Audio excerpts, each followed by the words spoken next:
Welcome, everyone. I'm Chad. We got John Ryan in the building, and we are going to be talking about breaking down this Cowboys-Packers game. The Cowboys favored by 5, go into Lambeau.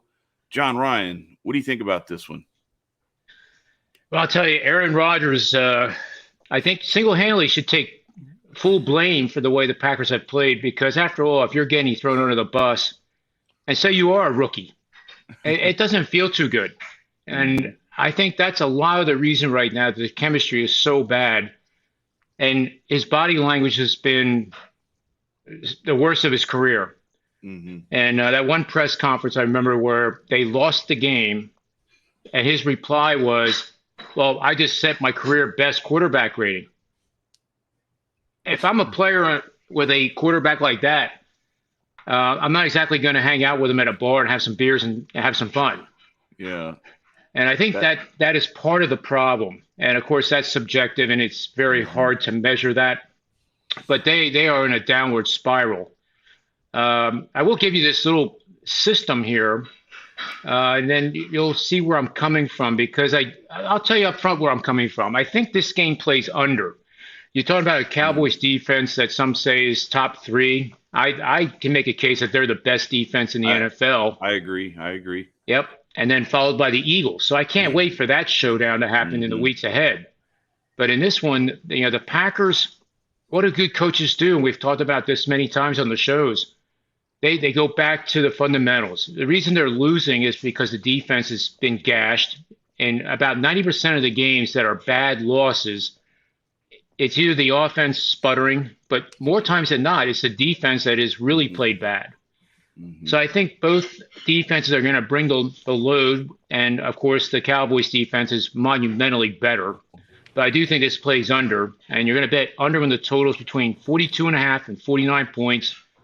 One of the teams has a losing record on the season, and that team being the Packers has lost to the spread by 42 or more points over the last 5 games, and that really sums up how bad the Packers have been. Wow. So that has Because gone. they've been favorites in almost all of those games, That's correct. And now and they're a there's dog for right. the first time. But the under has gone 61 and 35 for 64%. And if the game is taking place in the second half of the season, it gets even better, moves up to 68%, Mm-hmm. 46 and 22 record last 10 seasons. So I like the under here as a premium best bet. Nice. And that under at 43 seems low, so it's almost like it's enticing you to take the over Yep. because it's a little bit of a dangle, a little bit of a tease to try to get you to go there. I so call me crazy, but and I think the under plays into this a little bit well because that spread at 5 points is still significant. And I don't know. I just have a hard time thinking Matt LaFleur and Aaron Rodgers that they're just going to, after that loss to Detroit where they had so many just implosions in the red zone, that they're going to come out here and they're just going to lay another dud. I really think that if they have anything left in them and any hopes of trying to reclaim what's left of this season, it has to happen and has to start this week.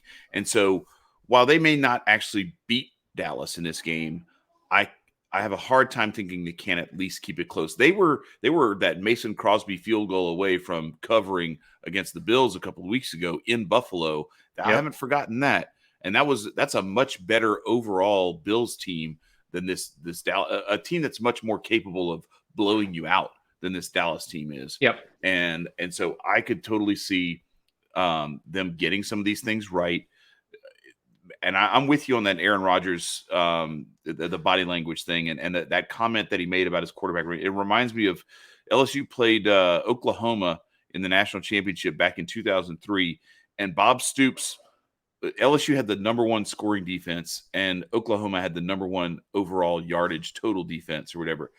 And LSU had hung a couple of points on them, and LSU's defense had held them to like maybe a touchdown. And they were asking Bob Stoops as he's coming off the field, "How do you feel? What can you do to put some more points on the board against the number one defense?" And he just got mad at the reporter and said, "The number one scoring defense. We have the number one total defense." And it's like, man, your focus is completely off. Like, why is that important to you? you're defending the stat line that your defense put up. Like, just say you're playing against another really good defense, and you have to figure out a way to score points against it. And that's the question that you should be answering, not correcting the reporter on some stupid stat line. Yep. And so that is bizarre that when after you lose a game that Aaron Rodgers is talking about his quarterback rating. It's very, very bizarre. So, and could be telling. I hope I'm wrong. I hope I'm right about this, and that little attitude issue that Aaron Rodgers had is maybe going to get some wake up call here this weekend. But that's the way I'm looking at it. I'm looking at this as the under makes sense, and if the under makes sense, then 5 points seems steep. I think I could easily see this being a 20-17 game, and Green Bay still loses, but they cover, and you get the under. So I like that take. That's the way I'm looking at it. And the other thing that I like in this game is I like the Cowboys. I'm going with from a prop standpoint, I'm going with a sack for Micah Parsons, or I'm looking for a Trevon Diggs interception in this game. And that's with me saying that I expect the Packers to cover and possibly even win this game. I still like those parlay or those prop plays in that game. So Well, it really is do or die for the Packers because the next team up for them is a travel to the city of brotherly love on Monday night. No, it's not Sunday night. Sunday night football. The Eagles play Monday night this week against the Commanders, right, and then they have Sunday night hosting the Green Bay Packers. So, if I'm the Packers right now, this is a must win. I don't think you win both Dallas and Philly, although it's possible.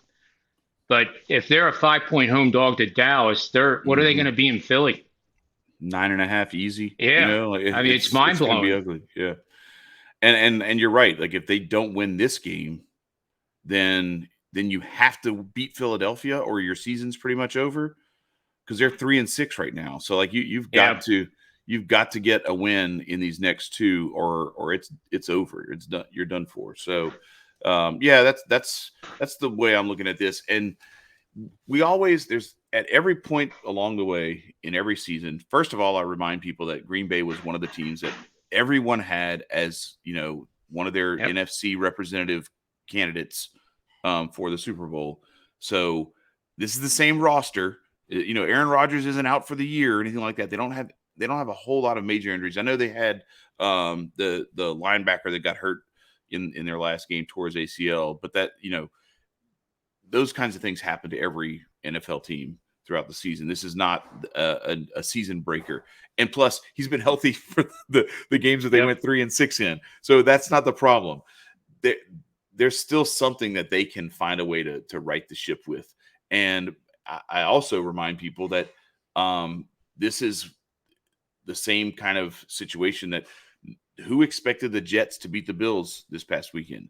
Who expected the Jets to beat the Packers, the Steelers to beat the Bucks, the Panthers to beat the Bucks? These things happen. It's not unheard of, and it's not impossible for Green Bay to actually pull this off, because I would take Aaron Rodgers for all of the flaws that we have laid out in this episode. I would still take Aaron Rodgers over Zach Wilson and Baker Mayfield or PJ Walker or whoever the quarterback was when I don't even remember, or Kenny Pickett. You know what I'm saying? Like this is what we're talking about. These guys knocked off some of the greats in this NFL season. So I'm still optimistic that the Packers can pull this off. And at a plus 190 money line, it's worth at least a sprinkle. So that's all I got for this one. I don't know if you have anything else. And I found, for people who like Green Bay here, as you do, underdogs of 3.5 to 9.5 points after failing to cover the spread in 5 or 6 of their last 7 games, facing an opponent in the month of November, which is a key month in NFL football, facing a foe that has covered the spread in 3 out of 4, has done 77% winners, it's actually 79%, 40 and 11 and 2 pushes over the last 5 seasons. So it's a very active system. but one that is also 4-0, as I see in the database this year. Mm. And that I like that angle actually because you have a team that has been regressing, not covering the spread against a team that's riding high.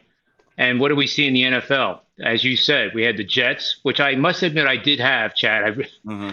I So don't know. Sometimes I just throw my hands up I and the numbers speak for themselves. But I tried to tell AG I had the Jets plus the points against Buffalo as well. So I'm just throwing that out there. So yeah, I mean you're not alone on that. that was the sharp side. I mean, there was Mhm. clearly on Sunday there was money coming in. Far more tickets on Buffalo. I mean, look at the Mm. guy that was in the eliminator, the Circa. He has 6 entries left, and he takes three. I believe. Well, it was 3 entries he split with Buffalo, and the other three I think was with the Patriots. Mm. And well, it couldn't have been the Patriots, but anyway, he's out. Oh, Mm. one fell swoop, and he makes it this far with 6 entries and only 112 entries left. Mm. Yeah, that's $6 million right there. Golly. You know, you got to feel bad for the guy. Yeah, that's terrible. That's terrible. But that's, it's sometimes putting all your eggs in one basket is it'll do that to you, or at least most of them anyway. Yeah, he went That's the whole season, by the way, all 6 of them on the same team oh really? until this week or last week.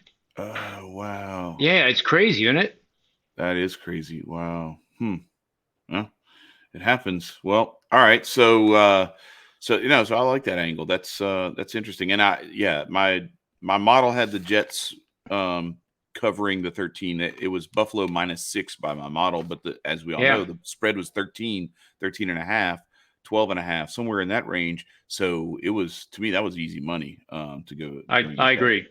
Um, I don't, and I'm not saying this is easy money with the Packers covering this 5-point spread with the Cowboys, but I'm definitely playing it. So that's what I'm doing. Yep. And as you always tell us, John, bet with our head and not over it. And may all the wins be yours. I'm sorry, I'm not stealing it from you. I'm doing it right in front of you because I'm giving you your props. Oh, I like it. Jesse Scholl does it all the time. It's a great saying. It's a great saying. So with that, we are going to let you guys go. Y'all have fun. Happy betting this weekend. Enjoy the games. Peace.